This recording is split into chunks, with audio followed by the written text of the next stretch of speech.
You buy a MacBook Neo, you do no proper setup, and you bring it to school. Kids see that and start bullying you for being a misfit. A sticker appears on the lid and a school plan in your downloads. And then...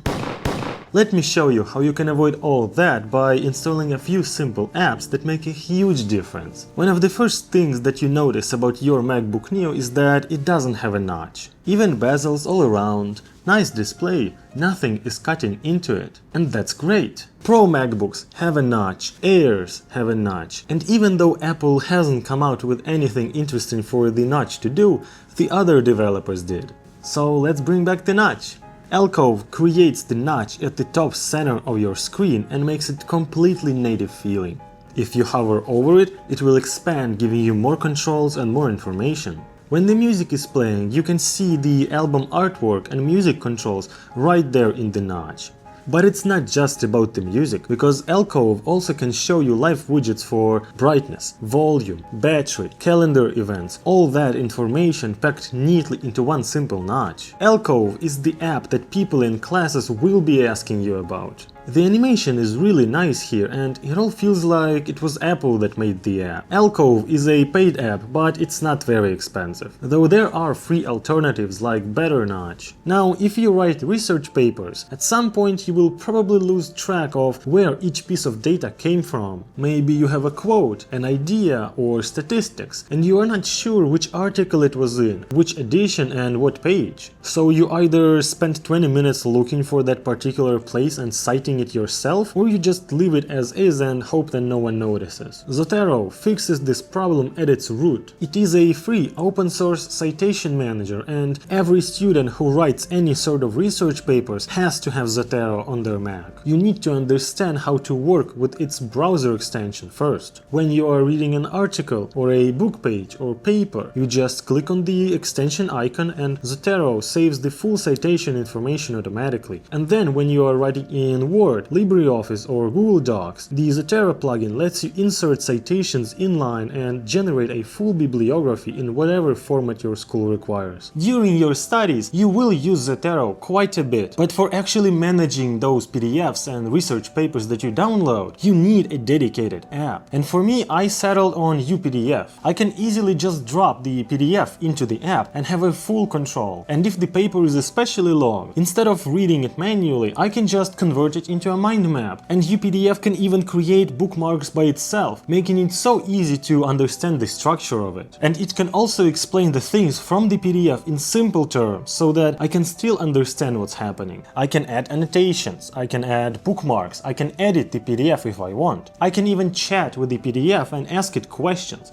For example, if it's a research paper, I will be asking about the findings or the methods used. UPDF can also summarize me the entire paper so that I don't have to read through all those hundreds of pages. And like I said, I can still annotate, I can highlight the text, I can leave my own bookmarks, making it really easy to navigate all the files. And it also works with scanned images, because UPDF can recognize the text, so you have all the same features like highlighting, asking questions, chatting with your PDF, and so on. It is a very versatile tool that any student has to have. UPDF can basically take any document you feed it, analyze it, summarize it, mind map it, and give you an easily digestible version of it. I will leave a link to UPDF in the description. Now let's imagine that you're sitting at a lecture and it's dragging. You look at the clock, it shows you the time, but it's nothing to you. All you want to know is how much longer. Day Progress is a very simple app that puts a progress bar or a pie chart in your menu bar. And instead of showing you the time, it shows you how far along in the activity you are. You can set it to start at the beginning of your lecture and finish at the end of it. And during the lecture, you will see the bar slowly fill up. And once it reaches the end, the lecture is gone. You can set it the same way for your entire day at school, or you can do it for those times when you need to study for half hour. You set the start time and the end time, and it tracks the time in between. Psychologically, having the time in a form of this app feels very different. It's a really tiny app, but it makes a huge difference in the perception of time. And when you are new to Mac, there is a specific period of your life when you know that keyboard shortcuts exist, but but you don't know how to use them. You know that clicking command plus something does what you want, but you don't know what that something is. So what do? You go and click on the menu bar like some caveman. Cheat Sheet fixes this issue in about a minute. You install it once, and then in every application that you have, you long press the command to see the full list of keyboard shortcuts for that specific app. It looks like a nice pop-up, and all the shortcuts are not made up. They are pulled straight from the app's menu structure. Then you just find the one you want and try to remember it. And over time, as you remember more keyboard shortcuts, you use this app less. The app is completely free and is absolutely tiny. It works in the background, and for everyone who's new to the Mac, it is a must-have. At some point of being a student, or your life in general, you will encounter a moment when you see the text on your screen, but you cannot copy it. Or your professor sends you a textbook that is protected against copying. Or maybe it's an error message from your school app that you just cannot highlight. And then you are forced to type everything manually, hoping that you don't make a mistake. A better way would be to install Text Sniper. You install the app, then you click the shortcut, select the area of the screen from which you want to copy the text, and it just appears in your clipboard. Videos, PDFs, images, books. If it has the text, Text Sniper can snipe it. And the best part is that everything runs on your device. The information, your screenshots, they don't get sent to the cloud, so your privacy is guaranteed. For students, this app is indispensable during lectures and especially when working with any sort of research material. Everyone knows how slow it can be to write your essays and assignments. Not because you don't know what to write, it's the writing itself. Typing the keyboard takes a lot of time. CoTypist is gonna help you with that.